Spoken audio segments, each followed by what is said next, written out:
Bonsoir à tous et merci de nous rejoindre dans l'info continue ce mardi 13 mai 2025. On croise nos réflexions ce soir autour de la notion de discipline de groupe au sein des formations politiques. Cette pratique a bien pris corps avec la réforme du système partisan. Elle se manifeste entre autres par l'obligation de réserve, voire l'obligation de silence des militants à la base. Pas d'action ou d'initiative solitaire. Il faut d'abord et toujours remonter à la hiérarchie. Une nouvelle donne pas trop facile dans la mise en œuvre vu qu'elle tranche singulièrement avec les anciennes habitudes dont est restée nostalgique une immense partie de la classe politique. Les médias ont aussi leur lot de récriminations au regard de la façon, n'est-ce pas, au regard de la façon dont cette affaire de discipline de groupe est gérée et administrée. On se pose alors la question de savoir quel résultat cette question de discipline de groupe a engendré, quelles sont également ses limites sur l'animation de la vie politique au Bénin. Pour en parler, nous sommes entre confrères ce soir. D'abord à ma droite, Éric Guédénon. Éric, bonsoir. Bonsoir, Wakab Alikpara. Et puis en face de vous, Kazmi Pedjo, directeur de publication du quotidien Nouvelle Économie. Kazmi Pedjo, bonsoir. Bonsoir, Alikpara. Allez, merci pour votre disponibilité. Éric Guédénon, il n'y a que la réforme du système partisan a engendré, entre autres, au sein des formations politiques, ce que beaucoup qualifient de discipline de groupe. Comment vous percevez cela? Écoutez, c'est la première lecture que nous faisons, en ce sens que, avec la réforme du système partisan, on remarque aisément, en tout cas, sur le terrain, que les partis politiques se prononcent très peu. En tout cas, les acteurs politiques se prononcent très peu. On se réserve toujours le droit d'avoir une autorisation du chef de parti pour une action donnée. On a vu des partis politiques qui ont sanctionné des leaders politiques parce qu'ils leur reprochaient d'avoir initié des activités isolées. Donc, nous sommes dans un schéma où tout est encadré, tout est structuré, de sorte que pour le moindre geste, il faut justement solliciter une autorisation. Voilà. Et donc, cela se vit mal quand on est en matière politique, et surtout dans une démocratie, parce qu'on estime que les acteurs politiques qui doivent animer la vie politique, n'est-ce pas, doivent jouir d'une certaine liberté d'action, mais aussi d'idées, pour que le débat public soit justement meublé de déclarations, de développement d'idées et tout ça. Ce n'est pas le constat que nous faisons. Mais attention, quand, je le dis comme ça, quand le législateur, justement, valide la réforme du système partisan, c'est sans doute dans l'idée, justement, de se départir de ce que nous avons observé juste là.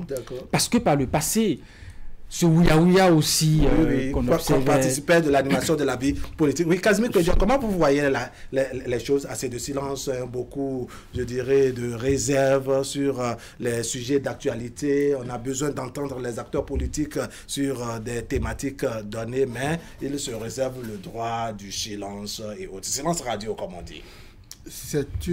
On est passé d'une discipline de groupe à une discipline plus accrue, qui frise à la limite donc l'indiscipline encore. Parce qu'on n'en a pas besoin par ici. On a besoin de l'animation de la vie publique. On a assisté durant, donc, si vous permettez, je serai un peu élastique, durant ces 10 dernières années, à une confiscation de la liberté d'expression au niveau des partis politiques. C'est ça. Vous l'appelez discipline de groupe, mais d'aucuns désigneraient cela par donc une silence à la grande muette, ce qui n'est pas du tout une bonne chose pour l'animation de la vie politique. Et ça frise aujourd'hui une certaine hégémonie d'un groupuscule d'individus politiques sur le reste donc des animateurs, des membres des partis politiques, et ce n'est pas bien. Parce que la vie politique, la démocratie, c'est vrai, c'est des règles. Mais c'est aussi un minimum d'autonomie, un minimum donc de liberté que doivent avoir déjà le leader politique, que doit avoir déjà le citoyen pour s'exprimer sur les questions de la vie. Alors, je donnerai un exemple. On a bien envie de voir donc les membres de nos partis politiques, si je m'en tiens aux 3 qui sont représentatifs au niveau donc de l'Assemblée du Parlement. On veut les entendre sur, par exemple, les questions djihadistes au nord du pays.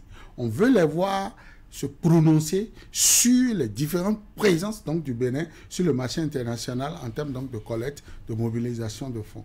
Mais, à la limite, c'est ceux de l'opposition qui, de temps en temps, essaient donc de sortir un tout petit peu la tête de l'eau. Ce n'est pas bien pour la démocratie. D'accord. Alors, quand vous faites l'analyse, est-ce que vous pensez que c'est rentable pour les formations politiques, cette obligation de silence, pour ne pas dire cette discipline de groupe? Mais avant, Rabalik Para, pour la justesse de nos réflexions. Oui. Quand mon très cher grand frère Kazmi évoque justement qu'on aurait aimé voir les partis politiques aborder cette question, je l'évoque parce que c'est une question récente. Mais quand nous étions, il y a peut-être 10 ans en arrière, ou à l'opposé de ce que nous observons aujourd'hui, qu'est-ce qui meublait le débat public? Quand nous mettons de côté la réforme du système partisan, il y a 10 ans en arrière, c'était quoi le débat public? Il n'y en avait pas non plus. Donc, on avait quoi? C'était du marchandage politique. On envoyait des gens avec de l'argent sur des plateaux télé pour insulter l'autre.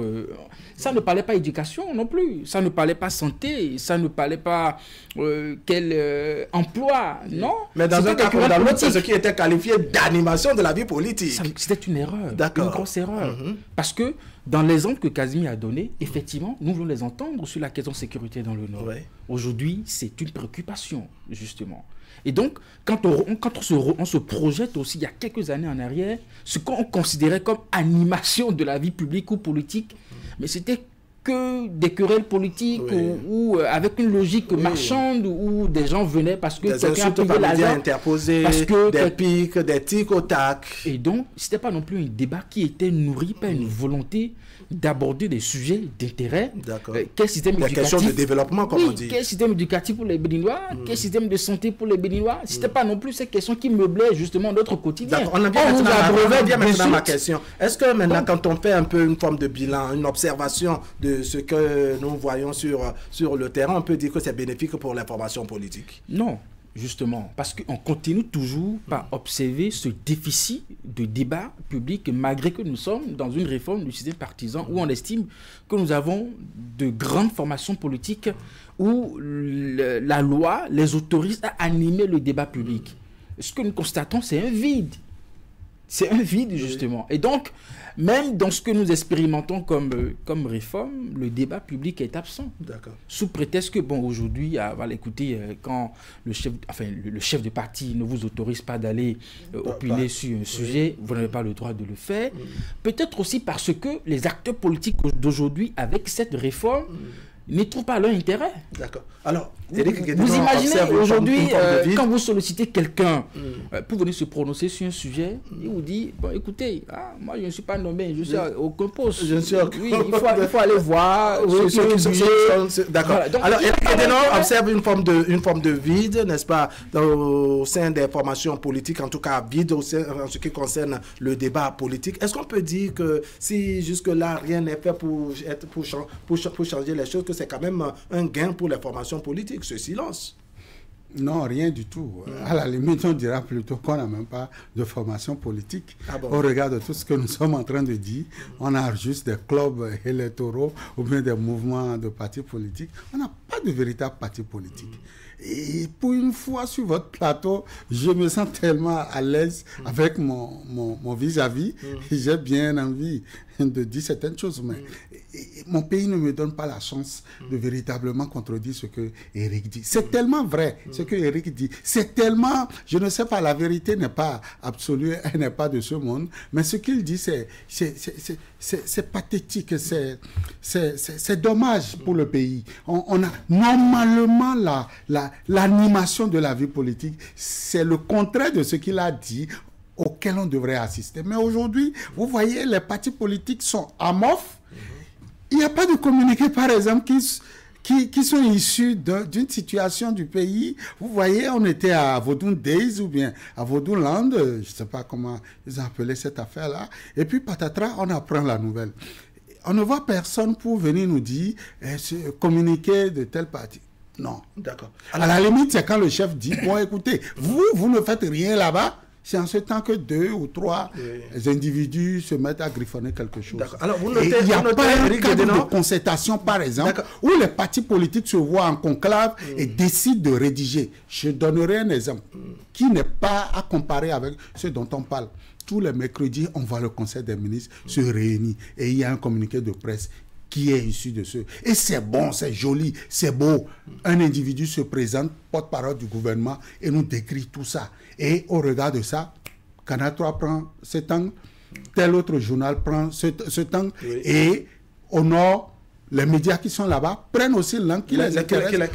C'est de ça que nous avons besoin au niveau de nos formations politiques. On ne le sent pas. Et c'est ça, il a dit. Vous voyez des individus qui sont membres d'un parti politique et qui refusent de parler. D'accord, Éric Guédénon, s'il y avait, je dirais, d'absence de débat politique à proprement parler par le passé, aujourd'hui, ce ne sont pas des thématiques, qui manquent, ce ne sont pas des sujets d'actualité qui manquent. Pourquoi, en dépit de tout, c'est-à-dire si on met de côté cette affaire d'attaque djihadiste et autres dans le nord du pays, il y a bien d'autres sujets d'actualité, des sujets de développement sur lesquels on pouvait entendre les acteurs politiques, non? Ah oui, il y en a à foison. Et le plus curieux, ce n'est pas des thématiques qui manquent, ce n'est pas non plus des acteurs qui manquent. Puisque, écoutez, les mêmes acteurs que nous connaissons il y a 10 ans, 15 ans en arrière, et qui chauffaient nos plateaux, matin, midi, soir, ils sont tous là aujourd'hui. Hein. Il n'y a pas eu un grand changement dans le paysage. Les mêmes personnes qu'on recevait justement pour le show politique, ça cognait. Ils sont là. Le politiquement chaud, comme on l'avait sur nos plateaux ici. Absolument. Les mêmes sont là. Moi, je pense qu'il y a peut-être la logique marchande qui caractérisait cette animation par le passé qui manque aujourd'hui. Parce qu'aujourd'hui, vous savez, à cette époque, on vous dira, ben, écoutez, hein, quand je suis passé sur votre chaîne, faites des débats sur cette thématique, la semaine prochaine, c'est grâce à ça que j'ai été nommé. Aujourd'hui, ben, écoutez, les gens ne sont plus promus parce qu'ils sont passés sur un média à défendre une thématique. Les gens vous diront, ah ben écoutez, par le passé, j'étais tranquille, j'ai reçu un appel, on m'a dit de passer dans tel ou tel, on m'a remis un budget, on m'a dit d'aller vraiment sur tel plateau et parler. Aujourd'hui, ce n'est plus le cas. Vous sentez qu'aujourd'hui, il n'y a pas d'intérêt, même si les sujets existent, il n'y a pas la motivation qui va... Mais recherche l'acteur politique, si ce n'est pas son intérêt. Mais c'est ce que l'acteur politique recherche au premier plan. C'est son intérêt. Donc, si il se considère comme un acteur politique et qui n'est pas utilisé par sa formation politique, eh bien, je pense qu'il va croiser les bras. D'accord. Et c'est soit est-ce les thématiques qui manquent ou bien la motivation, un peu comme le soulignait Éric Guédénon, par le passé, paraît-il, il y en avait qui, après le passage sur les plateaux, le lendemain, soit ils ont des enveloppes, soit ils ont des nominations, ils sont élevés à tel ou tel autre grade. Mais aujourd'hui, paraît-il que ces motivations ont disparu, ont déserté le forum. Mais moi, je voudrais comprendre, est-ce que ce sont les thématiques qui manquent ou alors la motivation là en question? C'est l'intérêt qui a changé de camp.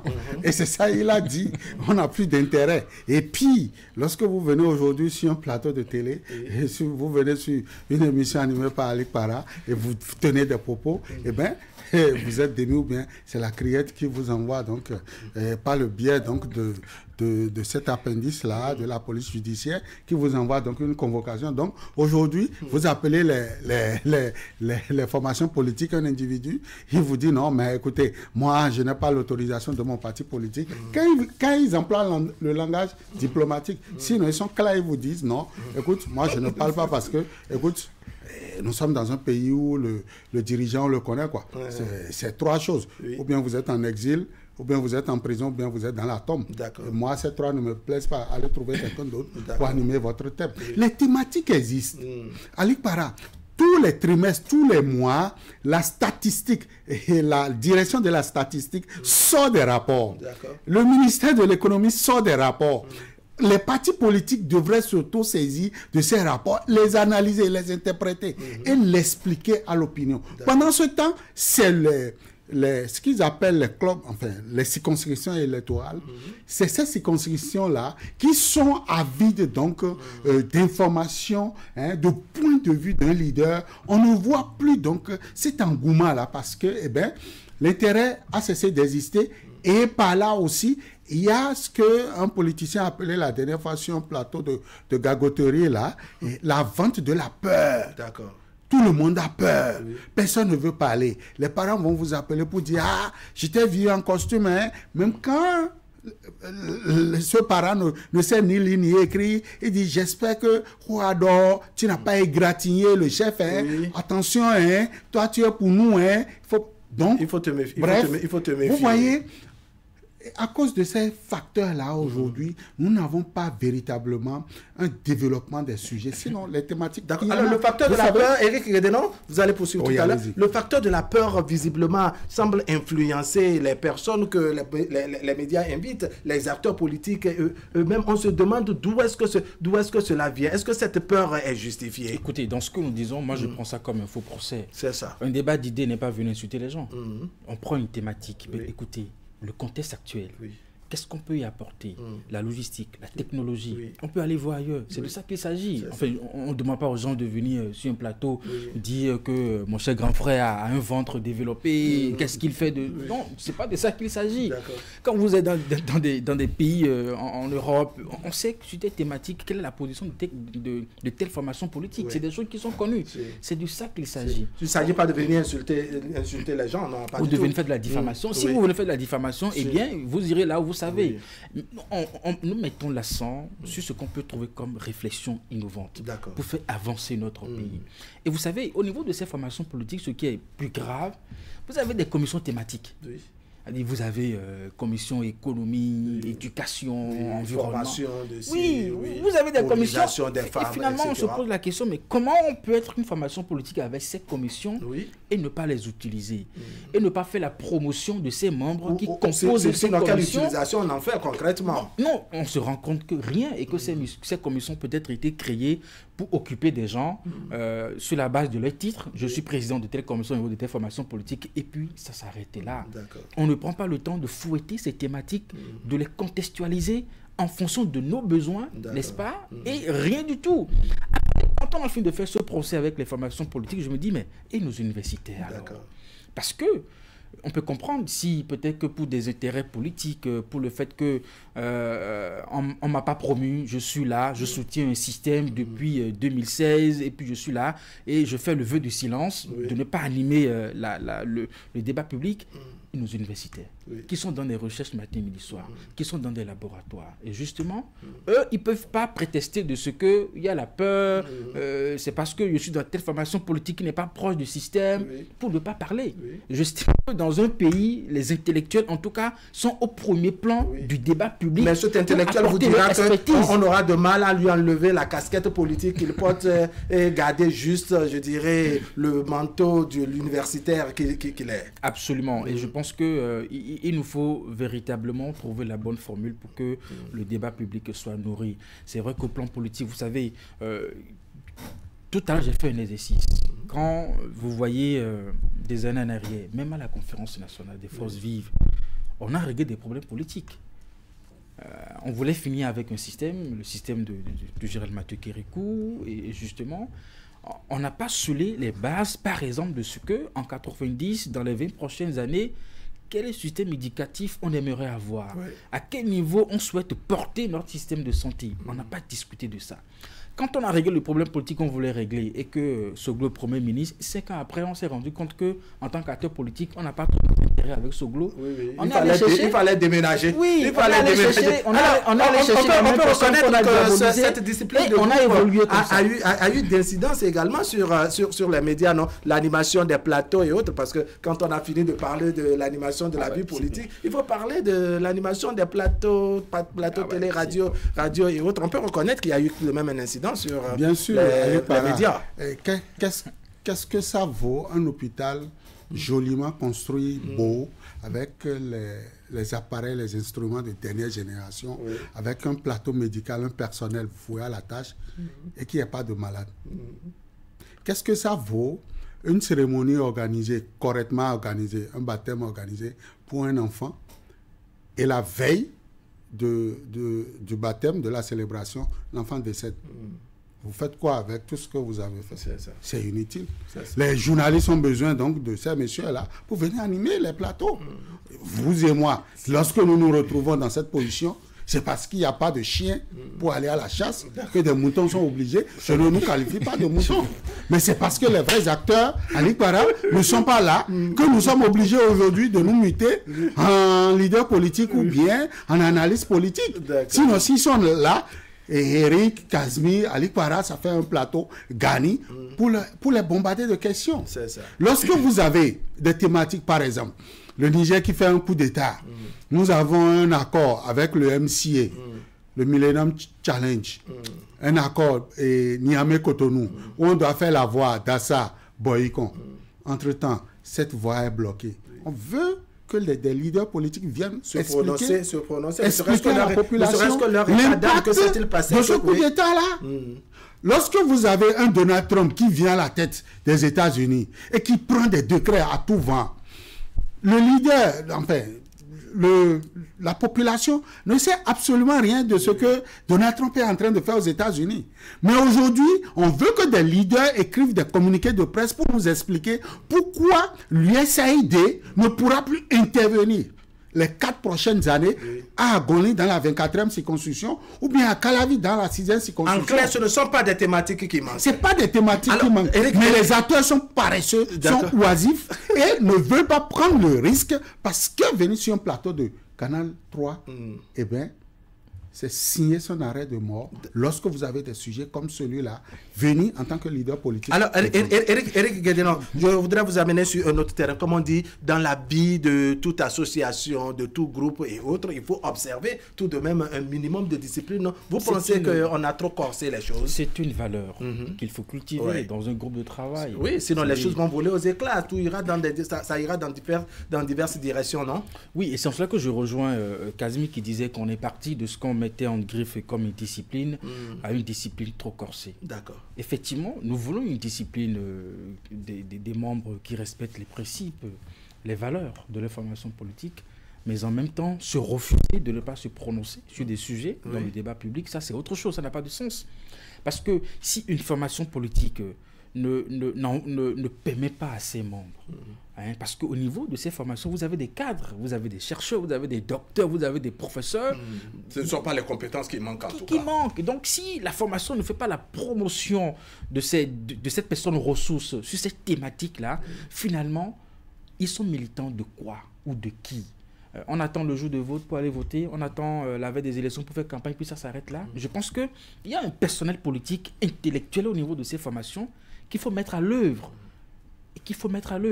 C'est vrai que cela n'avait jamais existé parce que l'impression qu'on avait de ce que le débat public s'animait par le passé, c'était une forme de marchandage politique. Vous avez, quand on est à la veille des élections, un groupe de personnes se constitue, on va voir un candidat, on ne lui demande pas, mais toi là, qu'est-ce que tu penses de tel secteur, de telle thématique? Que pouvons-nous non, faire? On dit, bon, écoute chef, nous t'apportons ton soutien. Il dit, d'accord, ça va me coûter combien? Des gens ont déjà déclaré dans ce pays avoir pris 400 millions quelque part. Des gens ont déclaré avoir vendu leur logo à 1 milliard. Mais c'est de ça qu'il s'agit. Ce marchandage donc, si le débat public doit s'animer autour d'une logique marchande, je pense que les questions d'idées, écoutez, c'est de côté. C'est basta quoi. Absolument. Et c'est ce qui me caractérise en fait. Oui, Kazmi, comme je faisais la question à Eric Guédénon, il y a que dans tout groupe, dans toute vie associative et autres, il faut observer un minimum de discipline, non, sinon les choses peuvent péter à tout moment. Et c'est ce qui a pété ces 10 dernières années au niveau donc de nos formations politiques. Et le centre d'intérêt, il est caduc. Hier, vous savez, nos carnets d'adresse étaient jonchés d'appels de ci et de ça. On voulait venir sur vos émissions ici à Canal 3. Parce qu'on sait que si je viens, eh bien, le leader, le roi qui est assis à Paris verra comment je débite, comment j'insulte bien le pouvoir en place, et puis il va m'envoyer quelque chose ou bien il va me programmer pour quelque chose. Ah non, c'est bien facile. Ça ne se limitait que ce que dénonçait Eric Guédénon, c'est-à-dire venir insulter un camp ou un individu et espérer empocher. Soit Paris m'appelle, ou bien c'est le petit palais, la présidence, ou bien je dis quelque chose, je caricature, ou bien on m'appelle quelque part à l'hôtel, et puis on me flanque 2 paires de gifles, et puis vous voyez le magot, ça tombe bas, je disparais. C'était ça. Aujourd'hui, celui qui est là, il a reformaté les choses, et puis on a vu le débat politique, ce que nous allons appeler animation de la vie publique, oui, ça c'est... Or, on aurait pu avoir comme centre d'intérêt cette thématique-là et avoir comme cible les populations pour qui nous travaillons. On aurait pu avoir nos circonscriptions électorales au niveau du pays. On aurait pu avoir ceux-là. Comme donc les messieurs que nous voulons impacter. Ces messieurs, l'objectif a atteint que jusqu'à aujourd'hui, on continuerait donc à animer. Parce que ce n'est pas les thématiques qui manquent.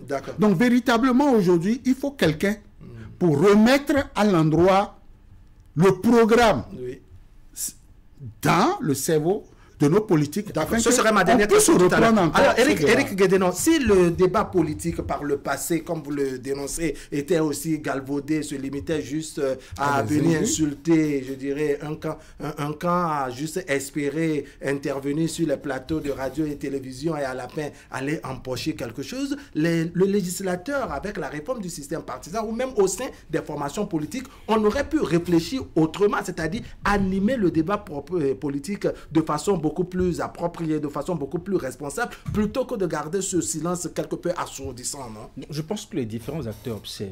Je pense que eux-mêmes s'étonnent de ce qu'ils sont dans un pays avec certaines habitudes, n'est-ce pas, qui n'ont plus forcément aujourd'hui. Vous savez, si le débat public il y avait en 2015, les réformes appliquées aujourd'hui par Patrice Talon ne seraient pas aussi étonnantes à nos yeux. Au moins, à cette époque, on aurait engagé des discussions sur chaque proposition. Pourquoi pas? Parfois, aujourd'hui, on voit des réformes et on nous dit, mais pourtant, il avait dit ça, hein. Pourtant, il avait promis qu'il allait faire ça. Parce que ce que le monsieur disait à cette époque, c'était pas ce qui nous intéressait. C'était l'argent qu'il allait sortir, voilà. Et puis, bon, ça évolue. Qu'est-ce qu'il y aura dans notre ventre? Qu'est-ce qu'on peut empocher, etc. Voilà. Donc, le contenu n'intéressait pas parce que les gens. Les mêmes allaient prendre chez lui. Après, on va voir Adjavon, on quitte ici, on va voir Zissou. Et puis, ça s'arrêtait là. On voulait manger dans tous les plats. Oui, et puis on a mangé. Bon, maintenant, les réformes sont là. Et puis, bon, on s'étonne parfois de ce que ça tombe sur notre tête. Donc, bref, c'est une parenthèse. Je pense que c'est assez important dans une république de faire vivre les débats d'idées. Ça nous éloigne des critiques absurdes, inutiles, mais ça recentre, n'est-ce pas, au cœur de notre République, des questions assez essentielles. L'emploi. Aujourd'hui, on parle de l'intelligence artificielle. Vous savez, nous avons reçu le retour du Cataclès.